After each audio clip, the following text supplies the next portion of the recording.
Section 1. The moment men started seeing clearly.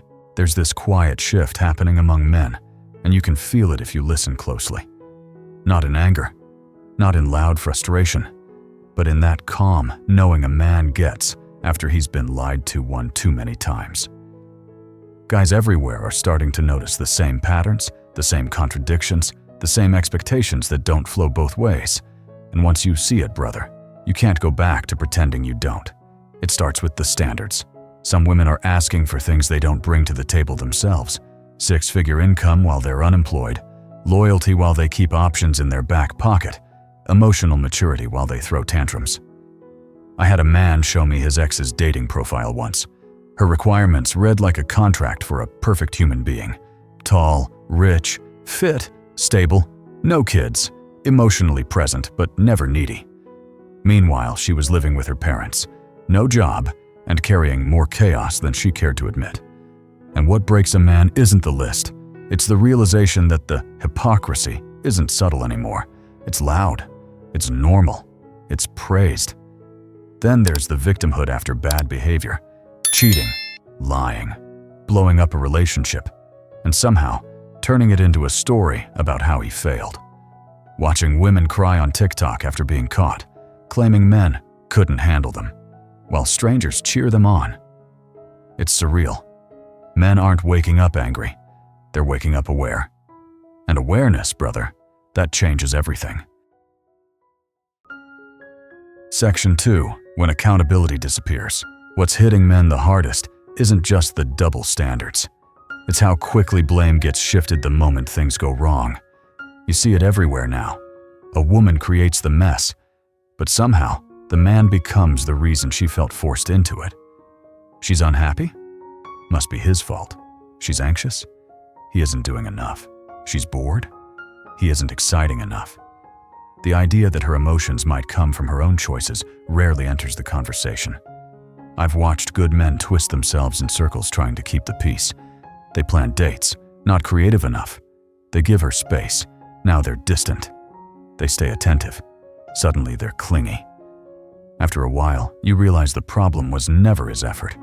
It was her need for chaos, that constant pull towards something to spark, disrupt, or blame. And the rewriting of history, that part is something men never forget. A plate gets thrown, and minutes later the story becomes, "You made me feel unsafe." She drains the bank account, and suddenly it's financial abuse, but from him. Affairs become emotional neglect. Outbursts become reactions. Responsibility gets turned inside out in real time. With cameras everywhere, some men started recording arguments just to protect themselves. And what those recordings show is simple. Calm men being called aggressive, patient men being accused of yelling, reality being bent to fit a narrative. When accountability disappears, brother, a man starts seeing the truth he tried to ignore. And once he sees it, he stops arguing with it. Section 3. When chaos gets dressed up as freedom. There's a different kind of confusion men are waking up to now. The way some women take choices that hurt them, hurt others, and then dress those choices up as empowerment. It's strange to watch. Behaviors that used to be seen as self-destructive are now treated like badges of honor.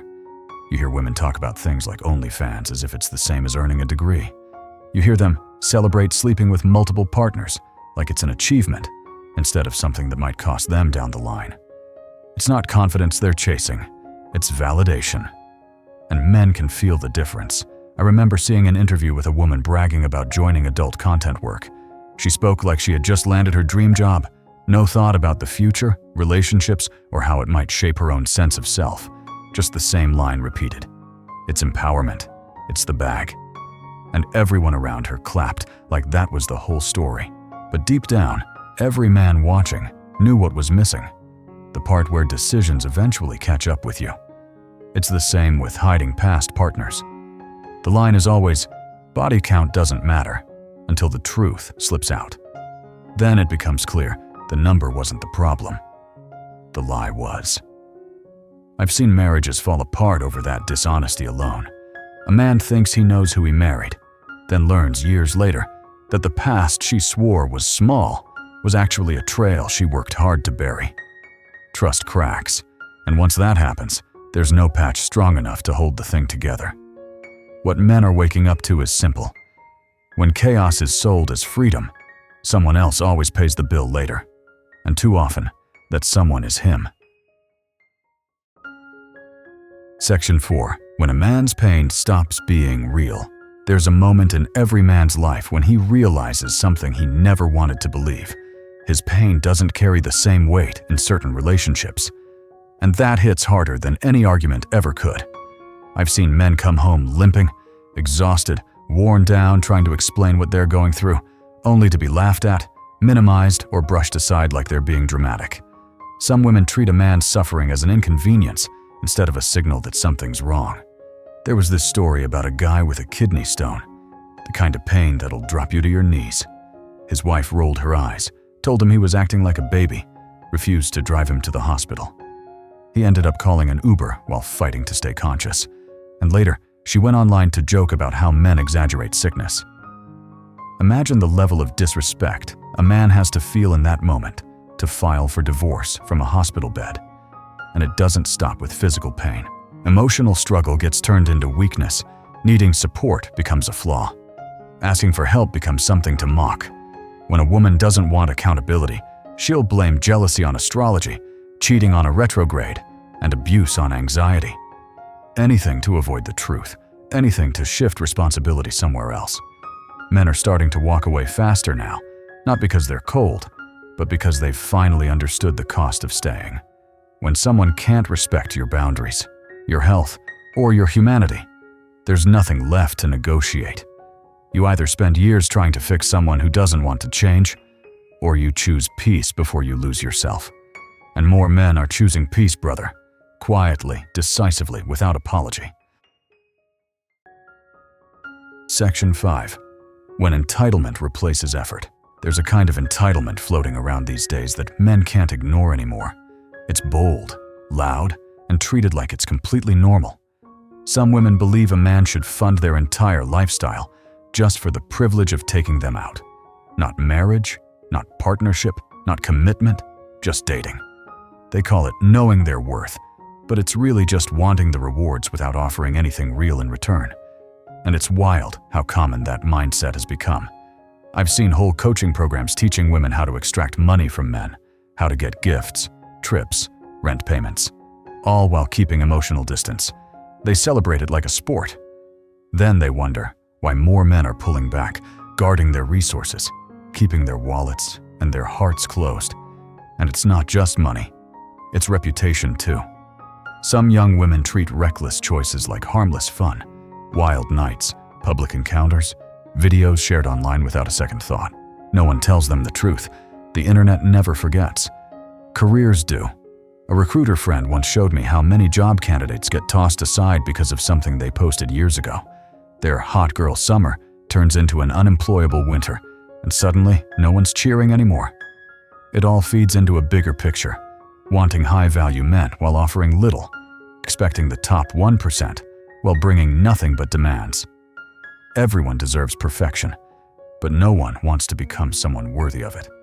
That math doesn't work.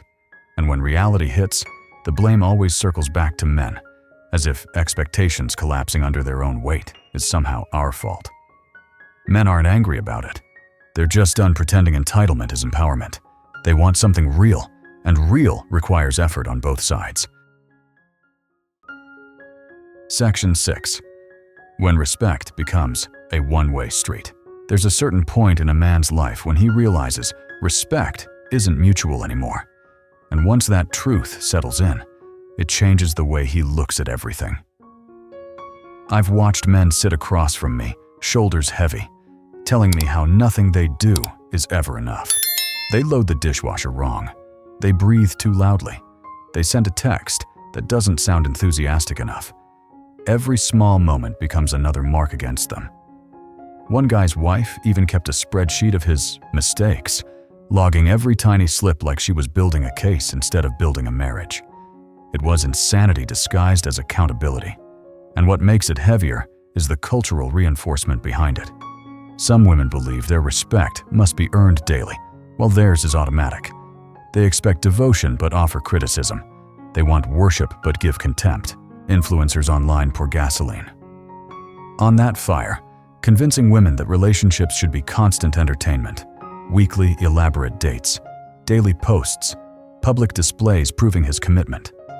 The average woman living an average life suddenly believes she deserves something extraordinary, and if her man can't deliver it, he mustn't be enough. Then there's the echo chambers, friend groups that feed each other delusion. They gather to complain about their men, never balancing the conversation with anything good. They hype each other up to demand more, give less, and walk out when reality doesn't match fantasy. I watched 3 out of 5 relationships in one friend circle collapse because of those weekly boyfriend bashing sessions. They weren't fixing relationships. They were sabotaging them together. Men aren't asking for perfection. They're asking for partnership. But when respect becomes conditional and criticism becomes constant, even the strongest man eventually chooses peace over being slowly worn down. Section 7. When cruelty becomes casual and consequences vanish. There's a kind of quiet heartbreak men are carrying these days, and it doesn't come from grand betrayals. It comes from the small, casual ways they're used and dismissed. Some women match with men they have zero interest in, just to get a free dinner. Some keep a rotation of guys for emotional support, while chasing someone else entirely.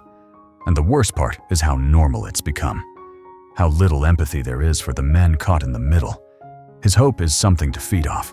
His pain is something to laugh at. Kids are watching this too. Boys learning they're defective by default. Girls learning entitlement is empowerment. Whole generations absorbing the idea that relationships are battlegrounds, not bonds. And when a woman chooses single motherhood while still demanding men step up, it creates a contradiction boys and girls both carry into adulthood. Strength gets confused with independence. Dependency gets rebranded as empowerment. Then there's the body positivity twist. Women who gain 100 pounds demanding their partners stay equally attracted, accusing them of being shallow for noticing a change they never agreed to. It's not about judging their bodies. It's about denying reality, then blaming the man for seeing what's true. Acceptance becomes a one-way street. Even worse is how dating itself gets monetized. Some women treat it like a financial strategy. Multiple dates a week for free meals. Different men paying different bills. Romance becomes an income stream. Men become utilities. And when he raises his voice once in frustration, he's branded an abuser. While her screaming, throwing things, or stonewalling gets dismissed as just emotions. The lines aren't blurred, brother. They're ignored. And men are finally admitting to themselves that cruelty wrapped in excuses is still cruelty. Section 8. When relationships become performances instead of partnerships. There's a point where a man looks around at his relationship and realizes he isn't living with a partner anymore. He's living with an audience. And every move he makes, every mistake, every moment of silence becomes part of a script he never agreed to. Some women treat relationships like content, not connection. They care more about posting the date than enjoying it, more about the wedding than the marriage, more about the image than the truth. You can feel it in the way they hold their phone tighter than your hand. And while she's chasing perfection online, she's also chasing men who don't exist. Men with endless money, endless confidence, endless patience. Men who are both dominant and never controlling, protective but never possessive, emotional but never weak, successful but always available. The contradictions stack so high that no real man can breathe under them, and the ones who try eventually break. Then there's the rewriting of history. A healthy relationship turns toxic after a breakup because it makes the story cleaner. Mutual decisions become coercion. Love turns into trauma bonding. The past shifts depending on what garners sympathy today. Therapy language gets twisted into a weapon. Every boundary is abuse. Every preference is control. Every male discomfort becomes a red flag. Healing becomes a mask instead of a mission. Good men see this happening around them. They watch friends get burned in divorce, brothers get falsely accused, fathers get separated from their kids. They're learning that the risk sometimes outweighs the reward. That peace Quiet and stability beat walking on eggshells for someone who treats the relationship like a game they must win, and so men pull back, not from love, but from the chaos pretending to be love. Not from commitment, but from the performance demanded in its place. Section 9. When men choose solitude over survival mode. There's a shift happening that a lot of people don't want to talk about, but every man feels it. It's the moment he realizes that walking away isn't failure, it's self-preservation. Men aren't leaving relationships because they hate women. They're leaving because they're tired of living in survival mode, tired of navigating double standards, tired of carrying all the responsibility while being offered none of the respect. You see it in the numbers. Marriages dropping, birth rates falling, but behind those statistics are men who've watched the consequences play out in real time. They've seen friends lose everything in court. They've watched brothers get accused of things they didn't do. They've heard fathers talk about missing their kids because the system didn't believe them. Those stories carve themselves into a man's mind. They make him rethink what he's willing to risk and what peace is worth. And when women finally look up at 35 or 40 and ask where all the good men went, the truth is simple. They went where they weren't being drained, where effort was matched, not exploited, where appreciation wasn't a rare event. Some men built lives without romantic relationships at all, and they're doing fine. Better than fine sometimes. Financially steady, emotionally calm, physically healthier than they were under constant pressure. The age of pretending is over. Men see the patterns now. Videos, recordings, screenshots. The kind of evidence no one can gaslight away. And once a man has clarity, he becomes careful. Selective. He doesn't look for beauty first. He looks for values, peace, reciprocity. A partner, not a project. The awakening isn't loud. It's quiet and steady, the kind that reshapes a man from the inside out. And once he chooses peace, he doesn't go back. Section 10. When truth becomes the only way forward. When the noise settles and the dust clears, men are waking up to something simple. Truth is the only thing that can hold a relationship together, and the only thing that can save one from falling apart. Not the sugarcoating, not the excuses, not the performances. Just truth. And for years, men were told that noticing patterns made them bitter, that pointing out contradictions made them misogynistic, that protecting their peace made them weak. But now, brother, they're seeing through the fog. They're seeing that some women don't want equality. They want advantage. They want the benefits of partnership without the reciprocity. They want respect without offering it back. And when men step away from that, the world calls them lonely. But the truth is, men aren't struggling to find partners. They're choosing solitude over emotional warfare. They'd rather live honest lives alone than suffocating lives with someone who punishes clarity. But here's the part most people miss. The correction isn't coming. It's already here. Reality always wins. Standards that can't be met crumble. Expectations that aren't mutual collapse. Behaviors that destroy relationships eventually leave people standing alone. And the men speaking up about this aren't angry. They're warning the younger ones. They're trying to save someone else from carrying the same scars. Still, there's hope in all this. Real hope. Because some women are waking up too, taking accountability, recognizing their own patterns, understanding that respect isn't optional. And those women? They're the ones men will choose. Carefully. Slowly. With open eyes this time. In the end, the truth men are waking up to is simple. They deserve relationships that add to their lives, not strip pieces from them. And if that means choosing peace over partnership, then peace is the honorable path. Brother, your standards matter. Your boundaries matter. Your happiness matters. Don't let anyone talk you out of what you already know deep down. You deserve better, and accepting less was never your purpose.